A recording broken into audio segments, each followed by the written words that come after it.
back to our Sunday story time. I'm with my friends Focus, who's going to be the main character in Focus Goes to the Fair. Can you say hi, Focus? Can you stick out your tongue? Can you stick out your tongue for me? Did you catch that? Stick out your tongue. Good boy.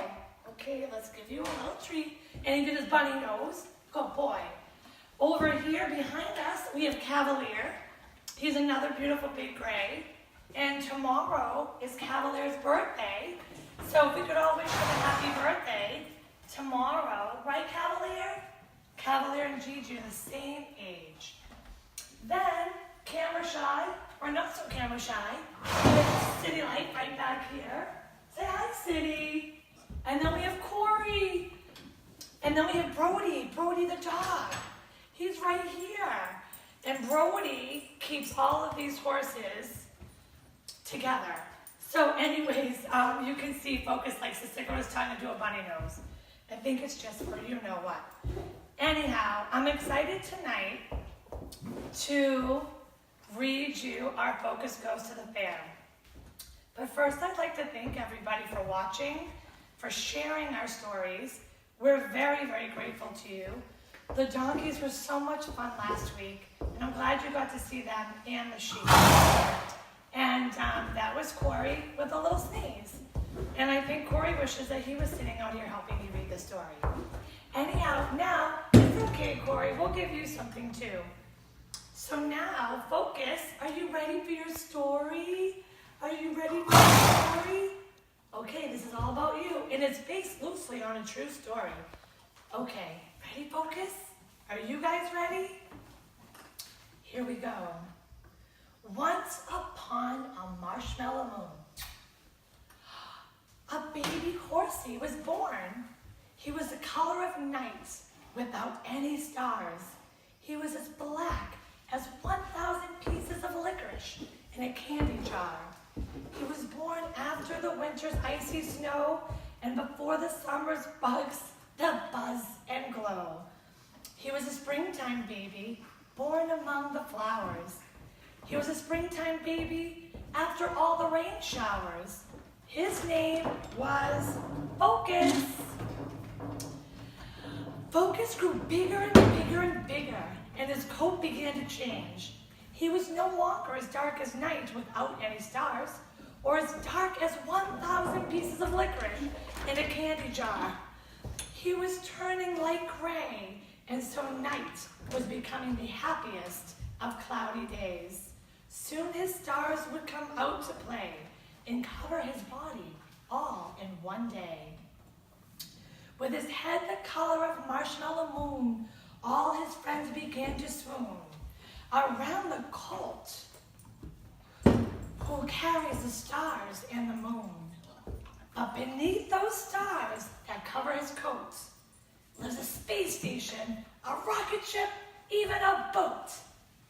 On the outside of Focus all are the stars and the moon, but on the inside all you can hear is zoom, zoom, zoom. With rocket ships in his guts and bumblebees in his knees and stars in his hair, Focus was ready for an adventure. He was ready for the fair. During the swoon that afternoon, his bestest friend Wendy was brushing his hair and talking to him about their upcoming trip, the one to the fair, yes. As he rode in his trailer, he had thoughts inside his mind. He was going to miss his friends, the ones he left behind. But with rocket ships in his guts and bumblebees in his knees and stars in his hair, he would make the best out of this one day at the fair. With a clip and a snap under his chin, he would walk off his trailer with a great big grin. He may be wearing a halter and lead rope too, but that didn't matter. He wasn't stuck to Wendy like glue. Buzz, buzz, zoom, zoom, and off he went.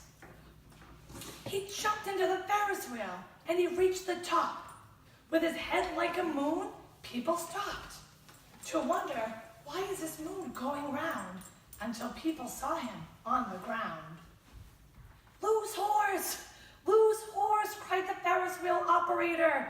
With rocket ships in his guts and bumblebees in his knees and stars in his hair. Focus had his eyes on a chestnut mare.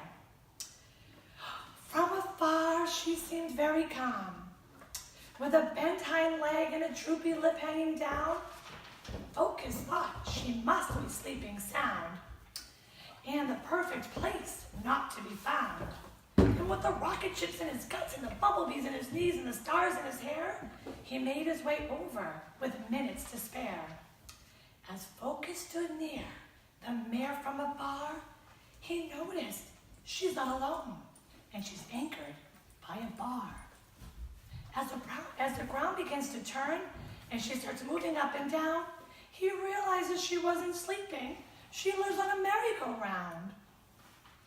Focus knows it's still a good place not to be found. He stood next to the mare and pretended to stare into space as if that was always his place.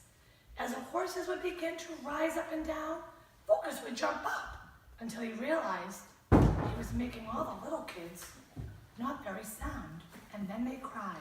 Then one time they went round and round, and Focus had a sneeze, and he blew one man's hair right off his head, right down to the ground. Maybe it was time for Focus to be found.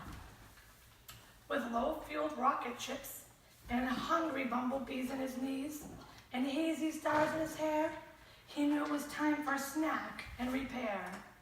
As he grazed in a patch of grass by the merry-go-round, he could hear a very familiar sound. Vroom, vroom. These were coming. These were not coming from inside. They were coming from the outside. He knew that sound that was coming round. It was his bestest friend Wendy. He had been found. He leaped straight into the trailer with a click and a snap, never so happy to be back in his tack, safe and happy and eating a snack. The end. We hope you enjoyed Focus Goes to the Fair.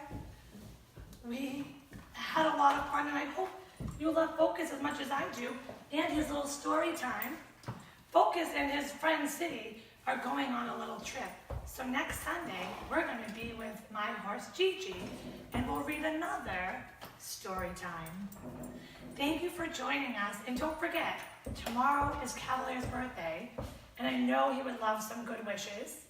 And thank you for listening once again. And remember, rest up, get a good night's sleep.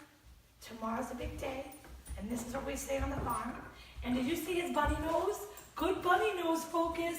Focus, can you see your tongue? Can you show us your tongue? Come on, you can do it. Thanks again, and have a great night.